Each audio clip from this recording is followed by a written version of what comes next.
10 ఏళ్ళు అవుతుంది ఇప్పటికి ఆయన స్థాపించి. 10 ఏళ్ళ నుంచి ఇంటికి దూరంగా చాలా పీక్లో ఉన్నటువంటి కెరీర్ని పక్కన పెట్టి రాత్రింబవళ్ళు ప్రజలతోనే ఉంటూ ఆయన ఎక్కడ ఉంటే అక్కడ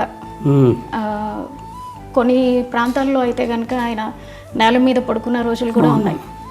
మంచినీళ్ళు దొరకని ప్రాంతాలు అంటే పాడేరు లాంటి ప్రాంతాల్లో కూడా ఆయన తిరిగి ఎప్పుడు పట్టుపరుపుల మీద ఉండే పర్సన్ ఒక్కసారిగా ఆ విధంగా ఉంటాం. అలా చూసినప్పుడు మీకు ఎలా అనిపించింది? బాధగా ఉంటుంది మరి చెట్లు తిరుగుతున్నారంటే. వారికి అవన్నీ ఏం లేదు, ఇంట్లో అయినా సరే ఎక్కడైనా అట్టు పడుకుంటాడు. అలా షూటింగ్ చేసి వచ్చేసి అలా ఆ సోఫాల మీద అలా పడుకొని నిద్రపోతాడు. గదిలో పడుకోవాలని లేదు, కష్టపడతాడు. ఇంత కష్టపడ్డానమ్మా అని కూడా చెప్పడు.